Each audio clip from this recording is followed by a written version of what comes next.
Sérgio André, uma breve saudação ao professor Ives Gandra de Silva Martins, uma breve apresentação. Com a palavra, Sérgio André. Pois não. Senhor presidente, eminentes confrades, professor Ives Gandra, dando início à série de palestras que vão se desenvolver agora mensalmente nas reuniões da academia, a primeira foi a que coube ao professor Roberto Rosa, falando sobre as lembranças do mundo jurídico. Como sempre, uma palestra com aquele seu estilo leve, mas muito rica e sempre muito expressiva. Hoje, o Colégio Acadêmico está sendo brindado pela presença, pela voz e pela inteligência do nosso confrade, professor Ives Gandra. O professor Ives Gandra, ele ocupa a cadeira número 33 da nossa academia e ele reúne em si todo o sentido, né? Toda a finalidade da nossa academia, porque ele é, ao mesmo tempo, um grande jurista, um grande advogado, professor e, ao mesmo tempo, é um homem das letras. Não só das letras jurídicas, como da literatura. Poeta, ensaísta, e não fica nesses meios tradicionais. Ele é jornalista, ele é um dos entrevistados mais cobiçados pela televisão brasileira, está sempre lá, né, no nosso vídeo, dizendo traduzindo os seus pensamentos, homem de muita convicção, é palestrante, conferencista e passeia com profundidade em vários ramos, né? Direito tributário, constitucional, econômico, empresarial, professor emérito da Faculdade de Direito da Universidade Mackenzie, enfim, membro das mais diferentes academias, né? Academia Brasileira de Ciências Sociais e Políticas, Academia Lusíada de Ciências, Letras e Artes, membro efetivo do Instituto dos Advogados de São Paulo, brasileiro, e ele é, portanto, além disso, ele é um homem de uma atividade, de uma produção intelectual intensíssima. O seu currículo é dos mais ricos que se possa imaginar.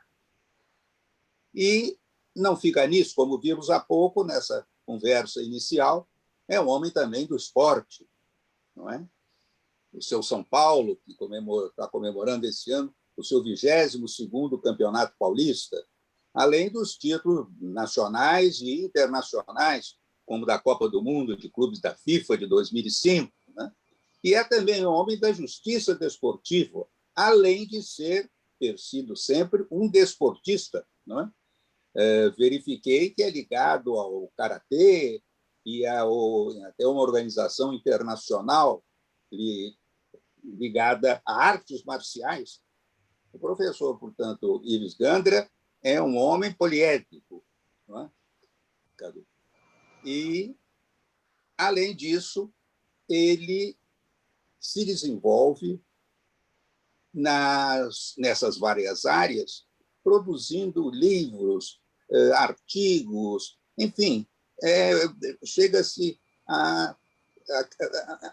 não se tem condições de imaginar como ele consegue fazer isso tudo no tempo normal, no tempo regulamentar, para se usar uma expressão futebolística. Ele vai tratar hoje de um tema que é do seu agrado, está entre as suas preocupações e atualíssimo, que é a harmonia entre os poderes, ou a falta de harmonia entre os poderes.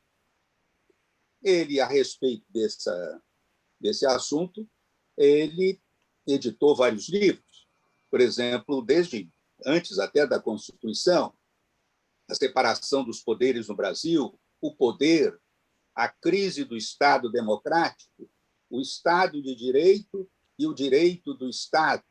Né? E, em recente entrevista que eu assisti, tratou do tema o Supremo se transformou no maior partido de oposição. Portanto, ele se preocupa com a politização do judiciário e no seu anverso, que é o seu reverso, que é a judicialização da política. Né? Realmente, no momento, os conflitos entre os poderes são uma realidade em nosso país. Portanto, temos a certeza de que o eminente confrade irá elucidar e dar caminhos para se superar esse estado de coisas. Eu não gostaria de encerrar essa brevíssima, não? O professor não precisa de apresentação, e o seu currículo é tão grande que não se conseguiria nem lê-lo nesse espaço de tempo que me cabe. Mas não gostaria de terminar sem antes, em nome da academia, manifestar o nosso pesar pelo falecimento da dona Ruth e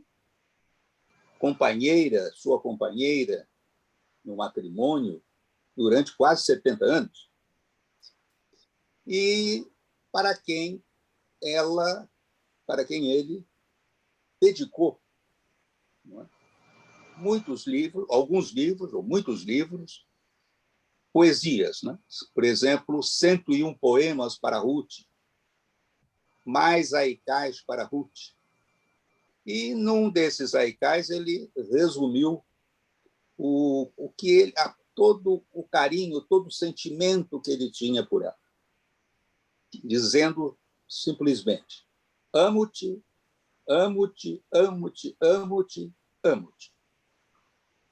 No livro de Ruth, ele, dedicado também a ela, ele afirmou: constitui o amor, que ela constitui o amor de minha vida, a quem só não amo mais do que a meu Deus. Mas, num dos haikais, ele disse, dirigindo-se a ela: eu vi meu Deus em ti. Portanto, prelibando essa magnífica exposição com que seremos brindados neste momento, eu saúdo o professor Ives Gandra e tenho a certeza de que sairemos aqui com uma lição à altura do mestre que ele é. Ouçamo-lo, portanto, senhor presidente.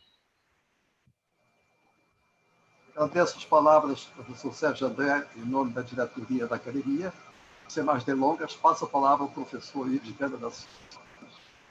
Eminente presidente Francisco Amaral, meu queridíssimo amigo e confrade Sérgio André,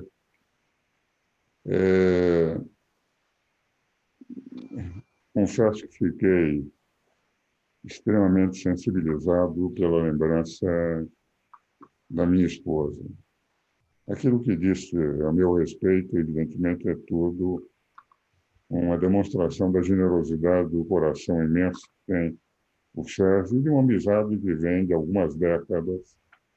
Mas, em relação a Ruth, efetivamente, o que foi dito é algo que eu sempre senti. Começamos a namorar aos 18 anos de idade, entramos juntos na faculdade de Direito, nos formamos, casamos no 5º ano da faculdade, tivemos 6 filhos,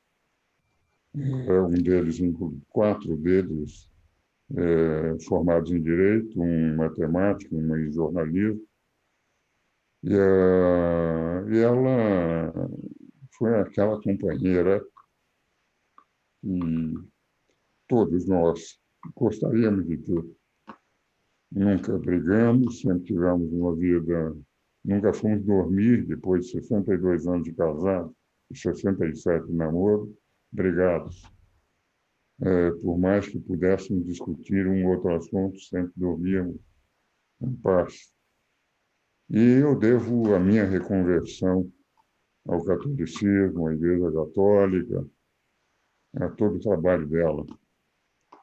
Ela me dizia que ela não se importava muito se os filhos teriam ou não sucesso profissional, mas gostariam que todos na nossa família tivessem fé. E ela, ao morrer, ela deixou esse legado. 6 filhos, genro, nora, netos, todos com fé. Então, a sua homenagem a Ruth me sensibilizou sobre maneira trágica. Eu estou convencido que ela está nos assistindo na casa do Pai e passou a ser uma grande intercessora minha e de todos nós na família. O tema que nós vamos abordar hoje é a harmonia e independência dos poderes. E é um tema que a mim é muito caro, porque, como o Sérgio sabe, o Francisco Amaral, os meus amigos, todos nós sabemos que, durante aquele período constituinte, não só na preparação da Constituinte, quando escrevi aquele primeiro livrinho, o roteiro para uma Constituição, para 66 constituintes, mas, posteriormente, nas audiências públicas a que fui convidado, sistema tributário, na ordem econômica, por Dornelles, Delfim, mas, principalmente, pelo acompanhamento permanente com Bernardo Cabral e com o Ulisses Guimarães, que chegaram a assistir palestras minhas sobre o parlamentarismo. Ele, durante a Constituinte, se tornou um grande parlamentarista. Eu acompanhando e vinha comentar em 15 volumes a Constituição do Brasil com o professor Celso Bastos, pela Saraiva. O que nós sentimos naquele período, como discutíamos nas audiências públicas, nos jantares com constituintes, nas conversas com Bernardo, nas conferências que eles se davam, o ministro Supremo, Sidney Moreira Alves, etc., nós sentíamos efetivamente que a grande preocupação era ter harmonia e independência de poderes. E se nós examinarmos a Constituição, nós vamos verificar que já os 2 primeiros artigos, a grande preocupação do Constituinte foi definir que nós teríamos que ter poderes harmônicos e independentes para sairmos daquele sistema anterior, e nós tínhamos um poder preponderante, que era o executivo, que governava por decretos-leis. O legislativo poderia rejeitar ou aceitar decretos-leis, não poderia alterar nenhum decreto-lei, e que os outros 2 poderes, teoricamente, eram poderes acólitos, vicários, secundários, seguidores do poder executivo. Tanto é verdade que o legislativo não tinha... Os decretos-leis eram sempre aprovados, não havia rejeição de decretos-leis, e eles não introduziam absolutamente nada naquilo que dizia respeito ao núcleo do exercício do poder, que era sempre definido por decretos-leis. Quando se discutiu, fizemos uma constituinte, convocamos uma constituinte, a meu ver, era derivado, mas o Supremo entendeu que era originária, porque o poder constituinte tem que ser através de uma ruptura do sistema anterior, que nós tivemos, foi um poder constituído convocando uma constituinte, o que vale dizer, era um poder derivado, porque o poder constituído que convocou pela emenda 26, mas o Supremo entendeu que era um poder originário e realmente teve características de poder originário. Durante 20 meses se discutiu os 3 ou 4 primeiros meses só com audiências públicas, uma demonstração que queriam ouvir toda a sociedade e queriam que os poderes fossem rigorosamente harmônicos, independentes, com igualdade definindo atribuições, e nesta conformação, nenhum deles podendo ser maior do que o outro, todos com competências de atribuições legislativas próprias. Tanto é que o artigo 1º diz que todo poder emana do povo. E no artigo 2º que os poderes são harmônicos e independentes. Se nós examinarmos os 8 títulos fundamentais da Constituição, o 9º é apenas disposições gerais, nós vamos verificar o seguinte: o primeiro título, dos 4 artigos apenas, define as características do Estado Democrático de Direito do Brasil. O título 2, os direitos individuais, sociais, políticos, de cidadania, etc. O 3, a organização da federação, as competências da União, dos Estados, dos municípios, da administração pública. E só no 4º título nós temos a organização dos poderes. Em primeiro lugar, por que aparece o Legislativo? Aparece o Legislativo porque o Legislativo é um poder em que está toda a nação. Lá está o poder, a situação, e lá está a oposição. Toda a nação é representada, 100% da representação popular se encontra no Legislativo. Depois vem o Poder Executivo, com a representação da maioria da nação, porque a oposição não está no Poder Executivo. E, por fim, o terceiro poder, que não é poder representativo do povo. O terceiro poder, o Poder Judiciário, é um poder representativo da lei que não faz. Quem faz a lei são os poderes que, pelo artigo 1º, representam o povo. O Poder Executivo e o Poder Legislativo. O Poder Judiciário interpreta a lei que não faz. E é fundamental a sua função. Por essa razão que o 102 da Constituição define que o Supremo é o guardião da Constituição. Não é um constituinte derivado, não é um legislador complementar, não é um legislador ordinário, não é um cidadão que diz como é que o presidente executivo tem que governar. Ele apenas interpreta a lei. Ele tem que guardar a Constituição, ele tem que respeitar o Estado democrático, que só pode ser representado por os eleitores, no momento, 140 milhões de brasileiros, que são os eleitores brasileiros. Aliás, o Supremo é eleito por um homem só, que é o presidente da República. Dentro desta linha é que nós verificamos que, efetivamente, há uma razão nessa ordem constitucional. Primeiro, o Poder Legislativo. Totalidade da nação representada do povo, dos representantes do povo, daqueles que o povo elegeram. E se não gostaram daqueles que foram eleitos, eles podem, nas eleições seguintes, mudar. Poder Executivo da maioria do povo. Poder Judiciário, um poder técnico, competente, como sempre foi. Poder representativo da lei. O título 5, que há uma rejeição ao título 5, foi colocado como um elemento importante dentro da Constituição. Qual é a titulação do título 5? Da defesa das instituições democráticas e do Estado.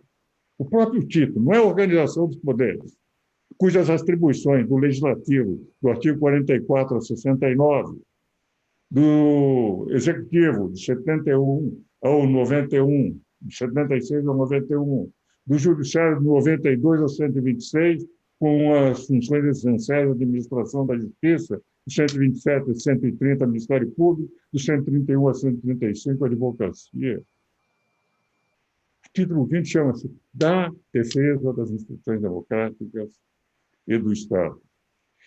Como é que foi discutido? Quem participou, e muitos dos nossos acadêmicos, pela própria ideia da idade que nós temos, certo?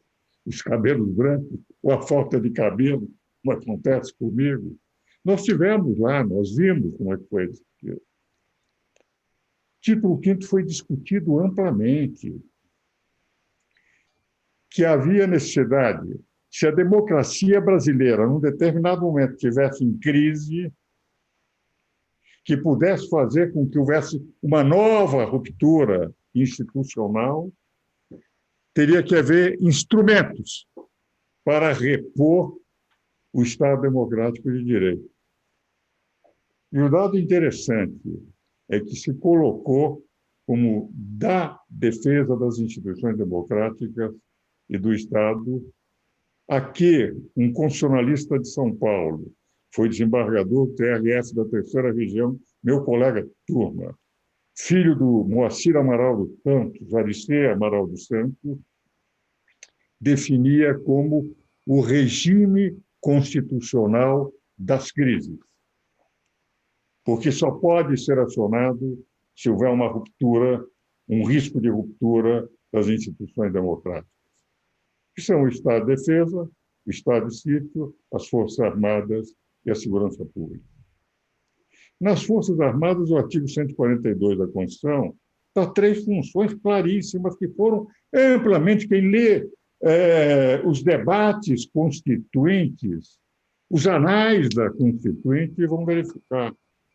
Defesa da pátria, garantir as instituições democráticas e, se houver um conflito entre poderes, por solicitação de qualquer um dos poderes, repor a lei e a ordem. Não romper a lei e a ordem.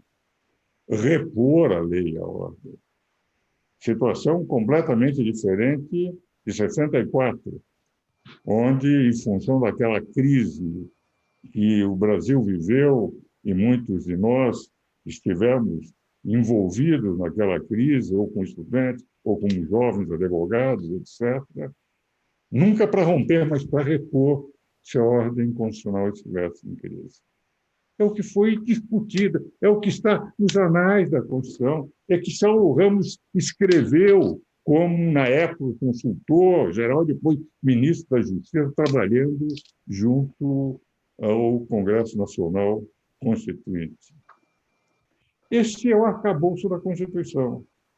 Para que isso nunca acontecesse, fosse uma espécie de força-frato, que o De Gaulle chamava de que tinha que ter uma possibilidade de ter poder atômico, não para ganhar guerras contra a Rússia e contra os Estados Unidos, mas para mostrar que, se quisessem brigar com a França poderia causar tal estrago nos outros países que eles estariam desestimulados pelo simples fato de a força da França, dizia o De Gaulle, ter uma força atômica também, naquela época, na década de 60, em que eram poucos os países que tinham o domínio do conhecimento de como desenvolver artefatos nucleares. Pois bem, por essa razão é que, durante a Constituinte, definiram claramente atribuições. Poder Executivo, Legislativo, todas as atribuições, 44 a 69. Eu não falo do Tribunal de Contas, que é um órgão híbrido entre assessores, acólitos do Poder Legislativo e com uma certa autonomia para determinadas decisões. E eu falo das atribuições próprias da Câmara e do Senado.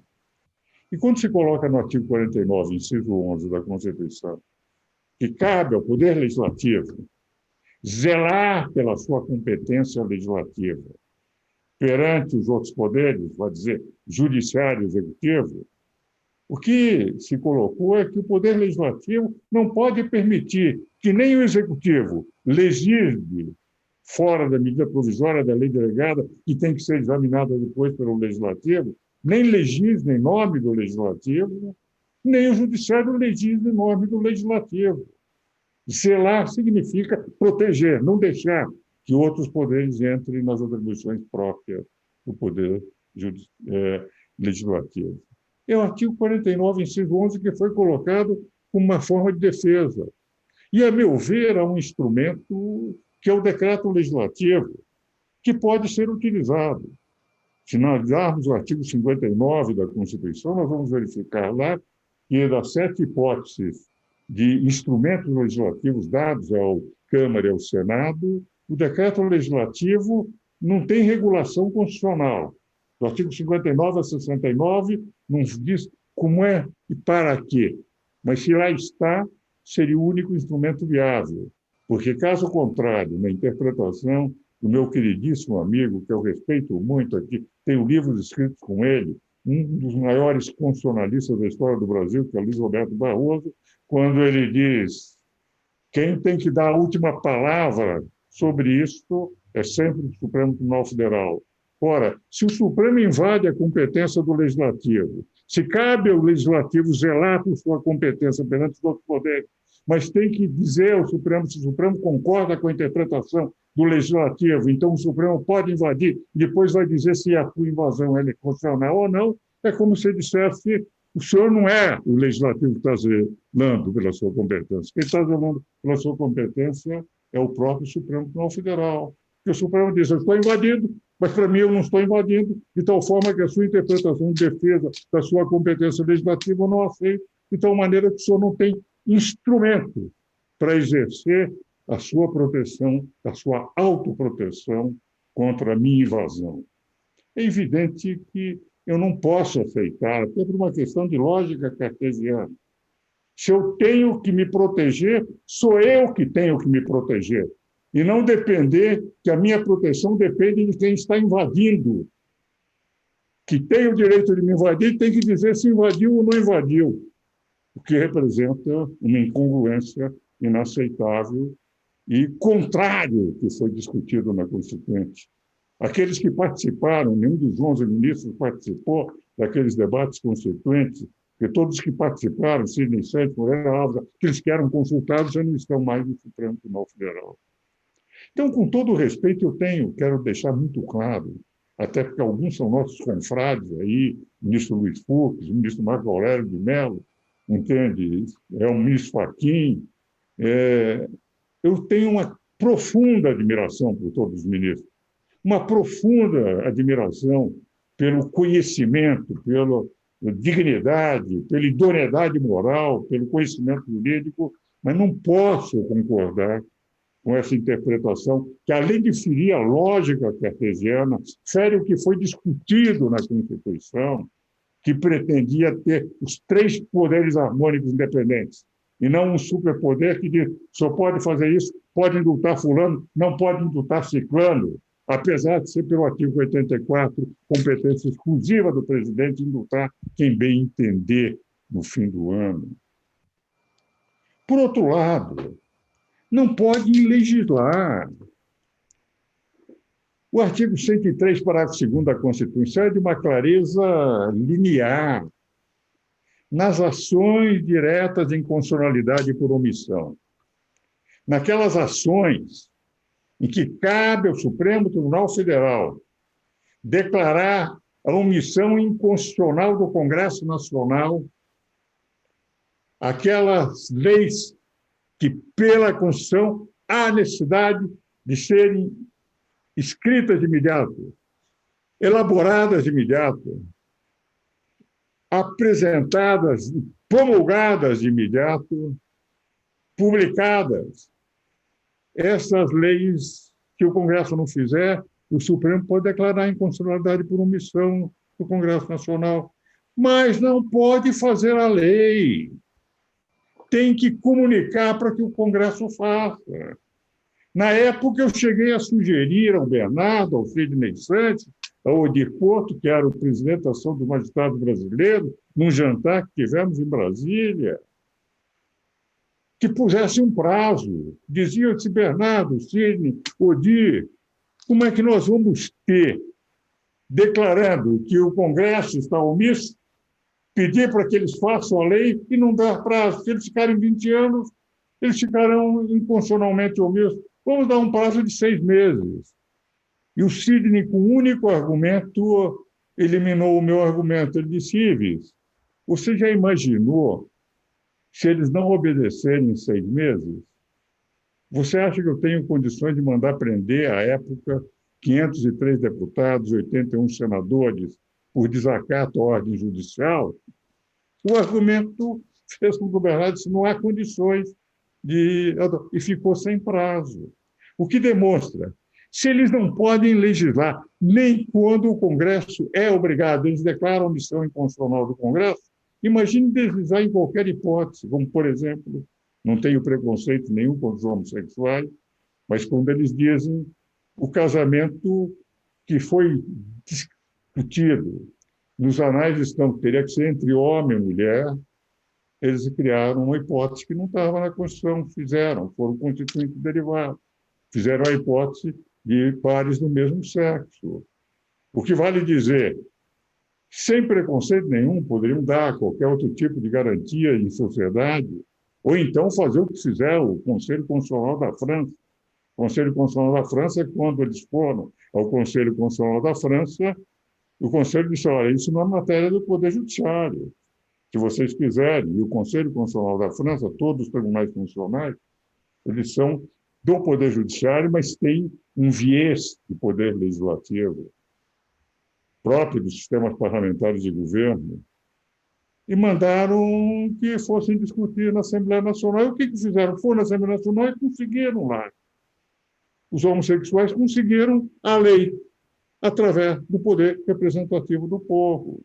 E é o que teria que ser feito no Brasil. O Supremo diz, não é matéria nossa, vão ao Congresso Nacional, consigam lá, conseguiram, estaria solucionado o problema.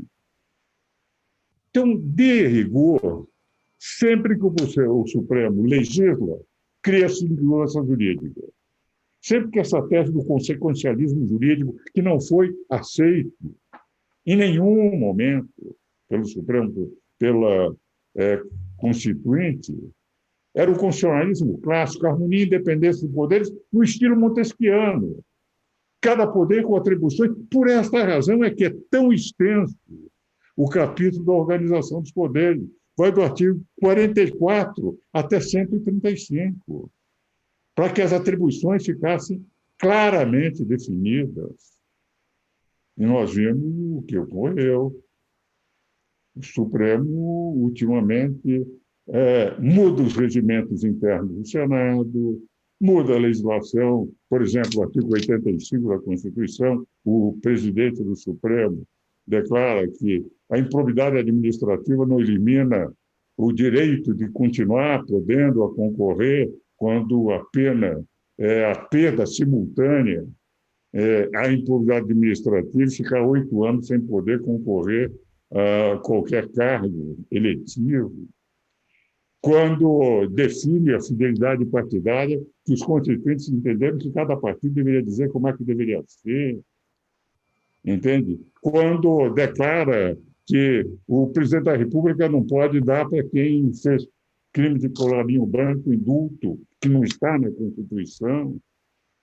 Quando se cria a figura do flagrante perpétuo, o meu queridíssimo amigo Alexandre de Moraes, que é um dos também grandes constitucionalistas, os seus comentários da Constituição tem mais de 30 edições, entende? Mas que, na verdade, é uma hipótese, o flagrante não pode ser perpétuo. Estou fazendo agora esse vídeo, se daqui a 10 anos, como eu não tenho foro privilegiado, um juiz entender que isso foi uma agressão ao Supremo, pode considerar isso um flagrante perpétuo. Quando a Constituição declara, no artigo 53, que qualquer deputado ou senador é inviolável por quaisquer manifestações. A expressão lá está escrito quaisquer manifestações. O que vale dizer, não é algumas manifestações, é quaisquer manifestações. E o dispositivo lá foi colocado de uma forma interessante. Quem era o relator, o Ibarim Abiac, o deputado, então, ele tinha colocado quaisquer manifestações no exercício das suas funções, ou melhor, manifestações no exercício das suas funções. E o Roberto Batoc, que foi presidente do Conselho Federal da OAT, também deputado federal à época, chegou a isso, nós conversamos sobre esse assunto num programa de televisão, os dois, eu e o Zé Roberto. Ele chegou e disse, ministro, como é que o senhor coloca, se um deputado estiver conversando com o seu eleitor fora da sua base, ele está ou não podendo se manifestar? Vamos tirar no exercício de suas funções e deixar claro que ele é inviolável de qualquer que seja a sua manifestação, por mais tresloucada que seja. E puseram quaisquer manifestações. Meu caríssimo amigo e mestre, grande constitucionalista Alexandre de Moraes, declara que o quaisquer é alguns. Se ele falar que pode se aplicar o ato institucional número 5, apesar de não ter arma, não ter soldado, não ter ninguém, apenas ser uma manifestação, e é uma das quaisquer manifestações, quaisquer não apresenta nenhum tipo de exceção possível, tem que ficar preso. Um jornalista pode dizer o que bem entender, mas um deputado não. O representante de 10, 20, 50 ou 100 mil eleitores não pode dizer que ele seria favorável a um outro tipo de regime, embora não tenha nenhuma repercussão. Agora, um jornalista pode dizer porque é a liberdade de expressão. Então, essas alterações, que eu me considero extremamente perigosas, é que me deixa muito intranquilo, porque cada vez, por melhores que sejam os ministros da Suprema Corte, e são excepcionais enquanto juristas, mas quando se transformam em políticos, invadindo a competência de outros poderes, eu considero que isso traz uma profunda insegurança jurídica. E os senhores não podem imaginar o meu desconforto como um velho advogado formado há 63 anos, como um advogado que, enfim, também leciona há 57 anos, como é desconfortável para amigos, pessoas que eu admiro, pessoas que eu cito nos meus artigos, nos meus livros, nos meus pareceres, dizer que eu tenho que discordar, porque acho que, se não houver harmonia e independência de poderes, se o poder judiciário continuar invadindo a competência dos outros, se considerando o superpoder, nós temos instalado a insegurança jurídica no país. E os meus confrades da Academia Brasileira de Letras Jurídicas, que são também ministros do Supremo, sabem que eu digo isso com um profundo constrangimento. Mas aos 86 anos, meu caro Sérgio, meu caro Francisco Amaral, meus caros confrades, não tem como silenciar. Ainda pouco da voz que me resta, eu tenho que dizer, entende, que como Santa Catarina de Sena fazia com os cardeais da época, esta santa que foi considerada doutora da Igreja, Vossas Eminências cometem eminentíssimos erros, eu diria Vossas Excelências cometem excelentíssimos erros ao invadir competência de outros poderes. Por essa razão, estou encaminhando para o fim, para discutir o ponto final, esta emenda de proposta de emenda à Constituição número 35, em que o senador Lazier Martins é proponente, e já com voto favorável, com algumas alterações por parte do relator da Comissão de Constituição e Justiça, que é o senador Anastasia, em que ele propõe que não é o presidente que deve escolher livremente, como quiser. Eu participei de 3 bancas examinadoras para juízes, uma para juiz estadual e 2 para juízes federais. É um massacre, um concurso para juiz. Eu tinha pena dos candidatos que iam para o oral. Para ser ministro do Supremo, o presidente não precisa... Ele escolhe quem ele quiser. Não há... A expressão subjetiva, notório, notável, saber e idoneidade moral, e há uma diferença entre notório e notável. Notório é conhecido de todos, notável é aquilo que representa o seu conhecimento intrínseco.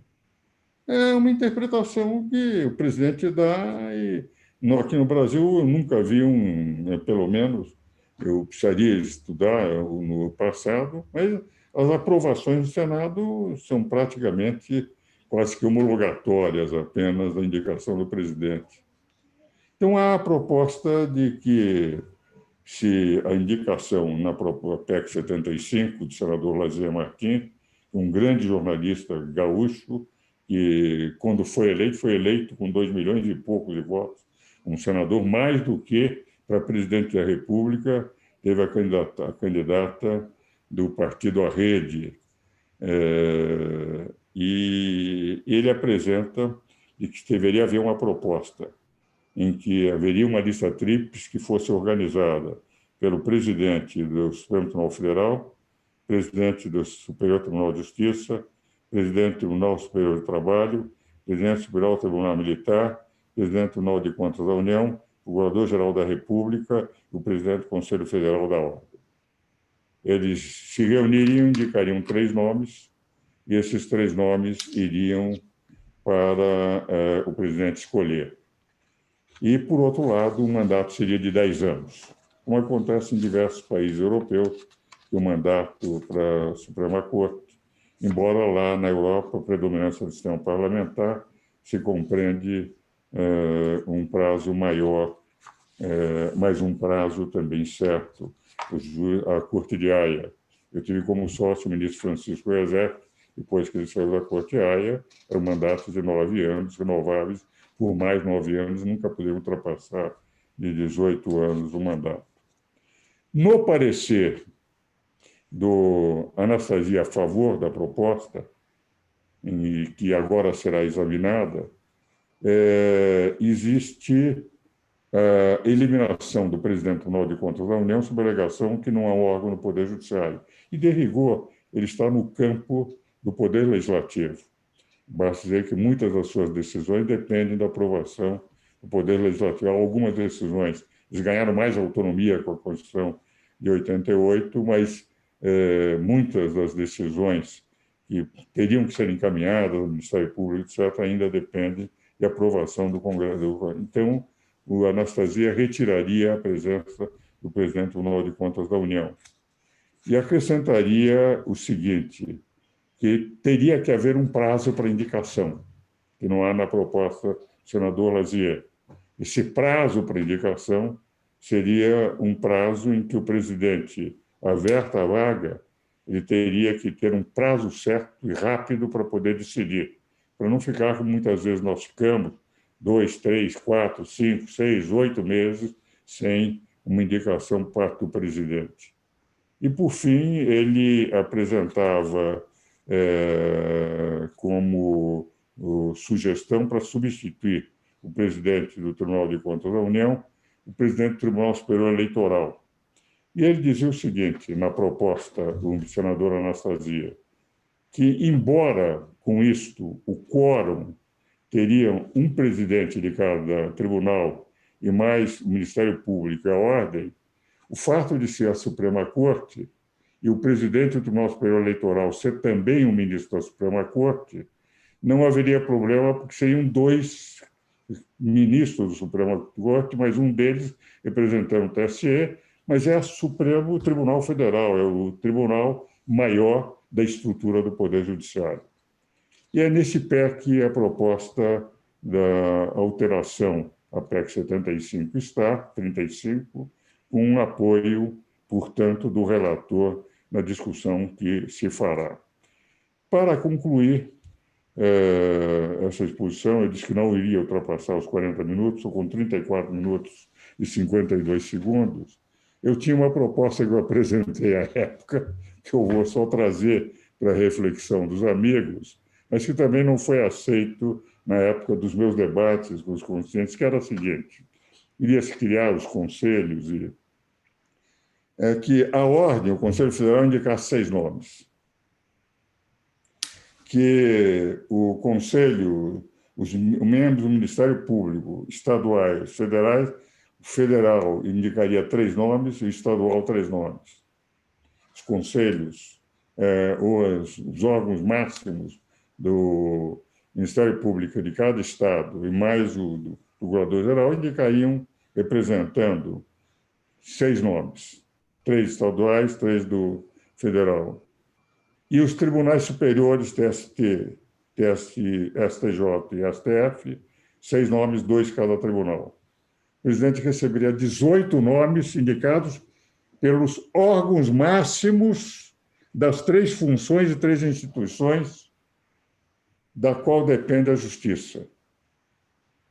E aí escolheriam um desses nomes. Mas seriam os operadores de direitos, aqueles que estão no dia a dia, que fariam a indicação. 8 necessariamente sairiam da classe dos magistrados e 3 da advocacia e do Ministério Público, com alternância.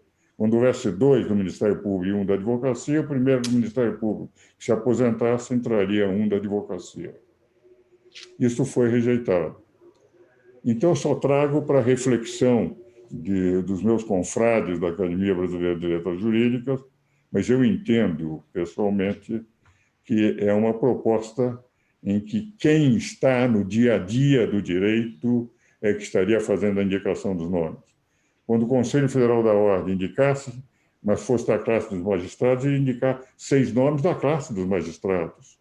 Quando fosse um advogado que saía da advocacia, os 3 tribunais iriam indicar alguém da advocacia, mas estavam todos acostumados a indicar os melhores operadores de direitos.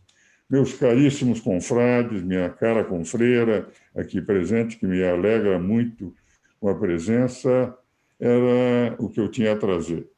Um pouco dessas minhas irritações de velho advogado em relação a certa insegurança jurídica que nós temos, sem demérito nenhum da profunda admiração que tenho por todos os ministros da Suprema Corte do Brasil e, ao mesmo tempo, as propostas. Aquela que está encaminhada, já com o voto do relator favorável, que será discutida na CCJ, e a minha proposta, que foi rejeitada em 88, mas da qual eu não desisto de bater enquanto não for aprovada uma outra proposta.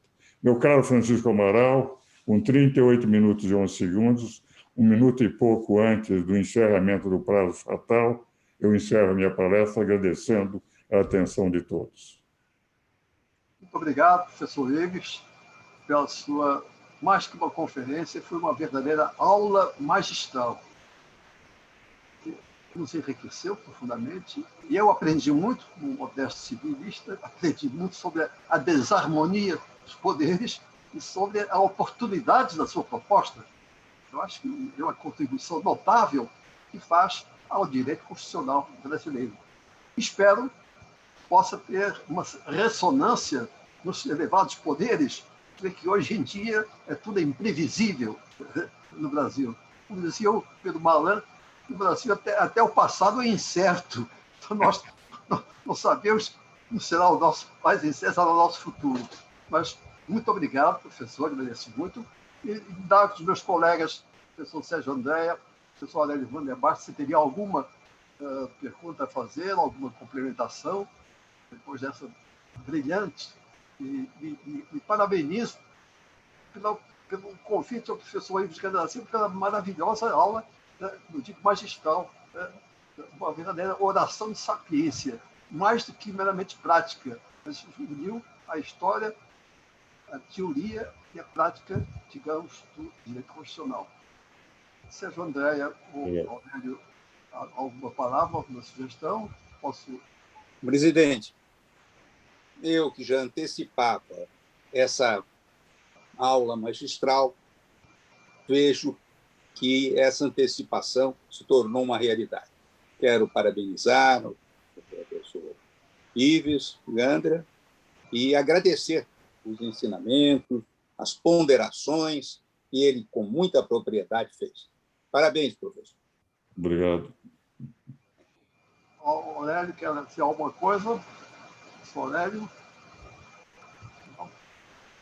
Bom, professor Ives Gandra, mais uma vez, os nossos agradecimentos, melhoradamente agradeço. Há um momento, professor Aurélio, parece que é... Eu vou falar. Quero cumprimentar o professor Ives Gandra pela belíssima palestra, ilustrativa e realmente representativa do que há de mais perfeito e absoluto no pensamento jurídico brasileiro. Eu tenho, ao encontrá-lo nessa live, a lembrança da última vez que nos encontramos em São Paulo, quando o lançamento do livro tão importante naquele instante da nossa vida e dos nossos trabalhos.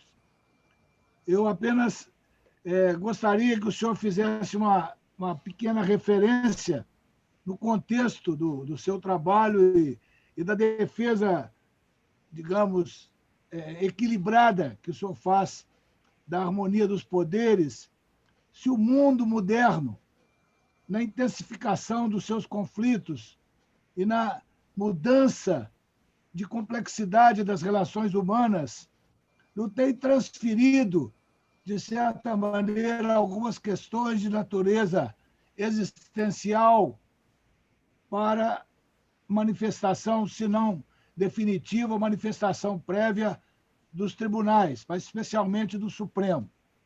A minha pergunta é no sentido se a sociedade moderna não está transferindo ao Supremo algumas intervenções de natureza existencial, de natureza personalística, digamos, muitas vezes na dificuldade de articulação interna dos nossos congressos ou do nosso legislativo. Era essa a minha observação. Gostaria de ouvir a opinião do senhor. Veja o seguinte, professor Aurélio, meu caro amigo, eu me lembro do nosso encontro anos atrás, né? Nós tínhamos menos cabelos brancos e mais cabelos do que temos os dois hoje. Mas o dado é que eu tenho a impressão de que, embora a opinião pública possa ser sempre manipulada, a verdade é que, cada vez mais, ela tem mais conhecimento do que está acontecendo no mundo inteiro. Através das redes sociais, que muitas vezes deturpam, através da imprensa, que ultimamente deixou de ser também uma imprensa exclusivamente de informação ou formação, mas tem tomado posições também políticas, o que vale dizer, a manipulação pode haver, mas é o que representa o povo. Agora, o que acontece? Chega-se ao Congresso Nacional com os que votaram na maioria e os que votaram na minoria, os que votaram na situação e na oposição. Esse é o cenário da discussão, é o cenário onde eles podem apresentar as suas posições, as suas teses, os seus projetos de lei. Agora, o que ocorreu? Cada vez que a minoria, que representa, portanto, a minoria da população, que quem está no Congresso, minoria, representa a minoria da população, não consegue fazer suas teses prevalecer, recorre ao Supremo.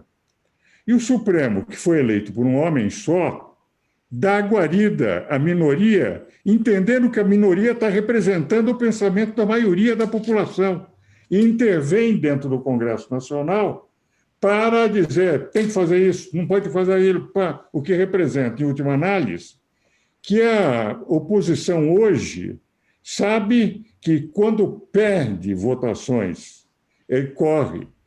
E é um dado que passou a ser uma característica que o Francisco Amaral e eu, o Sérgio, que vivemos, e o senhor também, que viveu também os Supremos, do Moreira Alves, do Cordeiro Guerra, do Lafayette, do Sidney Santos, do Ilmar, entende?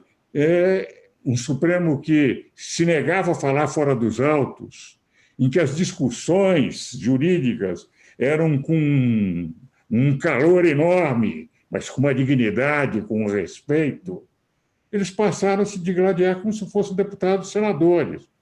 Um ministro xinga o outro, xinga de covarde, o senhor é defensor de bandido, etc., como se fosse um deputado atendendo o outro. Porque o debate, que era antes um debate com aquela dignidade própria dos grandes lentes da instituição mais respeitada da República, que era a Suprema Corte, passou a ser um debate próprio dos legislativos, em que, quando eles perdem a calma, um xinga o outro.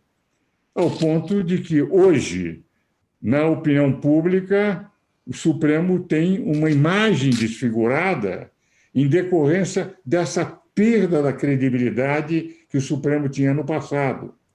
E eu que conheço, e como os senhores conhecem também, a qualidade dos nossos ministros, como são grandes ministros, grandes juristas. Quer dizer, eu tenho batido a exaustão, voltem a ser o que era o Supremo Tribunal Federal, o que era o Supremo antes de 2003. Veja-se, por exemplo, outro dia eu vou contar um episódio que eu já contei na televisão, porque me impressionou. Eu vou à missa todo dia, há mais de 50 anos, ia com a minha mulher até começo do ano, perdi, senti muito, mas continuo indo todo dia, sei que ela está na casa do pai. Eu estou saindo da missa, pegando o carro, um morador de rua, chama-se Santos, porque perguntamos o nome, chegou para isso, o que é isso, doutor? Eu disse, o quê? Doutor Ives, por que o senhor está elogiando os ministros do Supremo? Morador de rua deve estar ouvindo o rádio, ou está ouvindo. Eu disse, mas eu critico também, eu tenho criticado. Ele disse, não, criticar eu estou de acordo, mas o senhor não pode elogiar, soltando bandido. Eles são favoráveis à corrupção. Eu disse, não é isso. Eles, tentar explicar, para eles a imagem do Supremo é o seguinte, pode roubar à vontade, porque chegar lá eles soltam. Gente, morador de rua. Quer dizer, essa imagem foi sendo passada para o povo, porque, nesse caso, por exemplo, durante 4 anos, sempre o mesmo argumento no caso do presidente Lula. Eu não entro em juízo de valor do presidente Lula, em juízo de valor da Lava Jato, apenas para mostrar como é que há o raciocínio de morador de rua, quer dizer, de gente do povo. Pega argumento, foro incompetente. Não foi aceito pelo Sérgio Moro, não foi aceito por 3 desembargadores do TRF, não foi aceito por 5 ministros do STJ, não foi aceito por 6 ministros do Supremo Tribunal Federal durante 4 anos. De repente, é um habeas corpus. O mais, digamos, simples de qualquer processo judicial. E embargos de declaração de habeas corpus. O ministro Fachin, nosso confrade, muda toda a jurisprudência para dizer que aquele foro que foi sempre examinado, todos erraram, porque realmente o foro é incompetente. Questão de foro, todos nós sabemos, é algo que se examina preliminarmente, é algo extremamente simples, ou é ou não é. Então, quer dizer, quando se vê a operação toda sacrificada por aí, chega-se à conclusão, o povo, de que é alguma coisa de errado. Então o Supremo diz, não, nós temos justificativa, foram 46 páginas do ministro Fachin, argumentos jurídicos, que o povo não recebe. Mas como passou, depois do princípio do colegiado, da jurisprudência firmada, eu, por exemplo, entendia uma interpretação diferente do 57 do artigo 5º, mas, na prática, foi a interpretação que o Supremo, de repente, se derruba tudo isso. E derruba-se que, quando toda a nação tinha a impressão que nós estávamos entrando no combate à corrupção, porque que houve corrupção, houve, senão não teria havido devolução de dinheiro. Senão esses bilhões e bilhões que voltaram não teriam voltado. Tudo isso cai por terra porque... E agora, evidentemente, qual é o advogado penalista que não vai pedir, entende, mudança de foro por qualquer argumento, por aquilo que foi apresentado, ou suspensão do juiz Moro, entende? O que representa, em última análise, que, se não fizer, será um mau advogado, porque a função dele é utilizar todos os recursos que a lei permite, que a jurisprudência permite.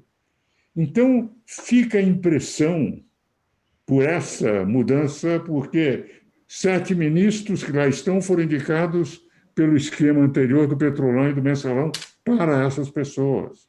Eu sei que são ministros absolutamente independentes, vejo, por exemplo, o caso do Carlos Reis e Joaquim Barbosa, que foram os que levaram o Petrolão para frente, entende? Mas o Mensalão para frente. Mas, na verdade, isto é que, a meu ver, foi desfigurando a imagem que sempre foi da grande instituição.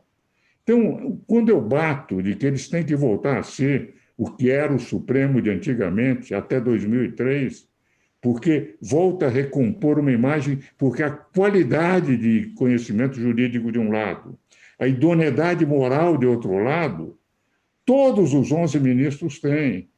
O que nós precisamos fazer é que eles não se transformem num poder político. Eu digo, o pior dos congressos em matéria política eleita pelo povo é melhor que o melhor do Supremo se o problema resolver ser político, porque foi eleito por um homem só, e aqueles foram eleitos. E lá podem ser alterados se o povo não quiser mais aquele congresso, não quiser mais aquele presidente. Então, toda a impressão que eu tenho é que hoje a oposição, quando eu disse, eu estou falando em nome do povo, não está falando em nome do povo, senão não seria oposição, seria a situação. E o Supremo, quando diz, não, estou dando atenção àquilo que o povo está através da oposição, na prática é a minoria que não consegue, onde é o foro próprio para discutir, que é o Congresso. Mas o que é a oposição de agora em diante? Todos, não só a oposição, todos aqueles que pedem votação no Congresso recorrem ao Supremo. Se o Supremo dissesse, como fazia o Moreira Alves, como fazia o Sidney, quando vem aqui e diz matéria do Congresso, os senhores decidem, nós não interferimos em nada. Quando a lei surgir, daí nós vamos discutir. Mas nunca interferimos no processo da discussão. Nunca permitiram, porque entendiam que isso é processo interno. O impeachment do presidente Collor foi com o regimento do Senado, rapidamente.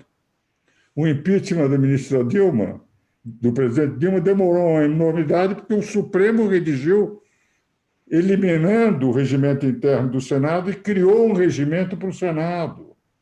Então, o que eu quero dizer, professor Aurélio, é de que, na prática, quando o Supremo se transforma em poder político, ele perde a sua, digamos, estrutura de poder, porque nenhum deles foi preparado para ser político, nenhum deles esteve em contato com o povo, nenhum deles fez o teste das urnas.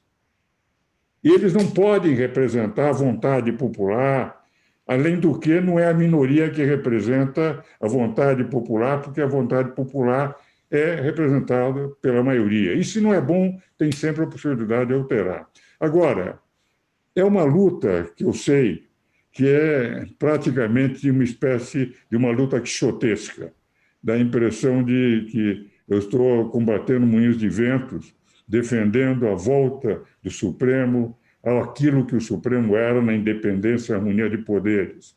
Mas eu estou convencido que o consequencialismo jurídico é bonito o tema, mas, no fundo, não é senão a tese de que os fins justificam os meios. A tese que também o Marx utilizava quando dizia é melhor tudo, qualquer meio é suficiente se os nossos fins são considerados bons. Consequencialismo é isso.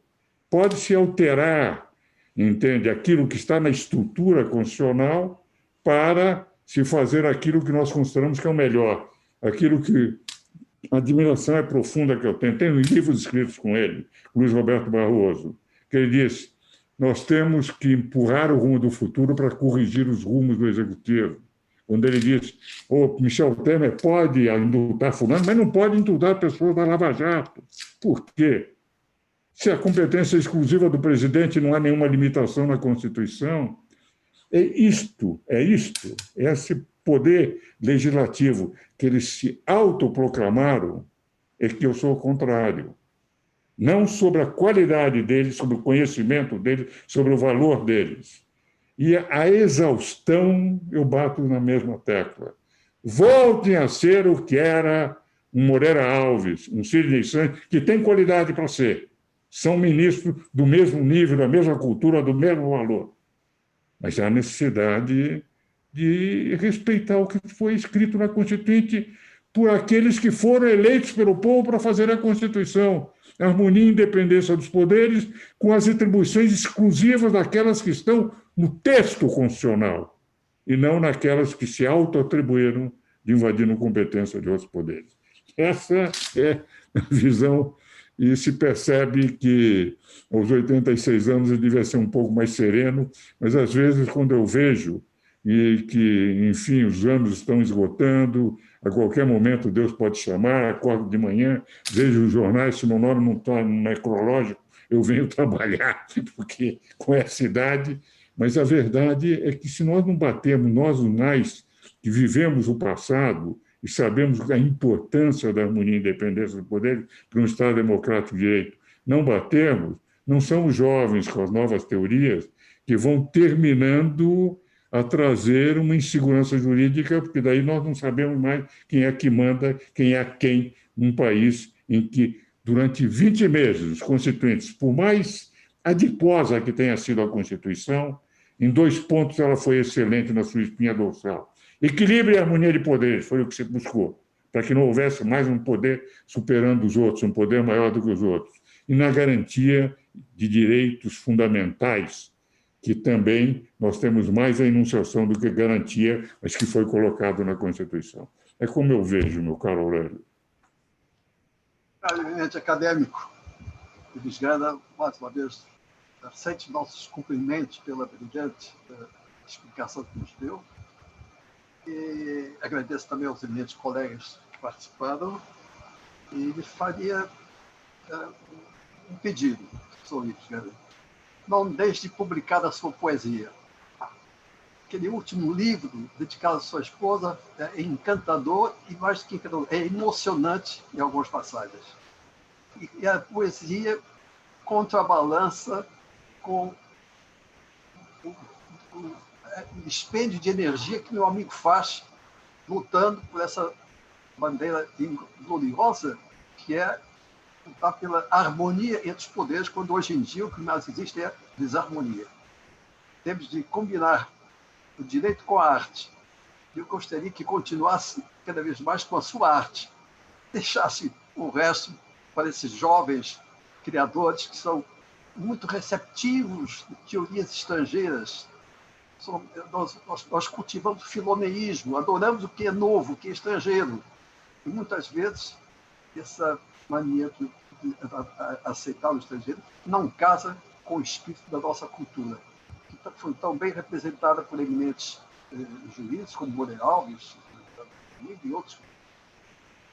Eu ainda me recordo quando a capital federal ainda era o Rio de Janeiro, em que nós tínhamos ministros do Supremo que vinham de bonde da sua residência aí do bairro das Laranjeiras, desciam com os seus processos embaixo do braço, na frente do Supremo Tribunal, entravam, terminavam a sessão, voltavam e pegavam novamente o bonde, completamente diferente do que é hoje, ministro.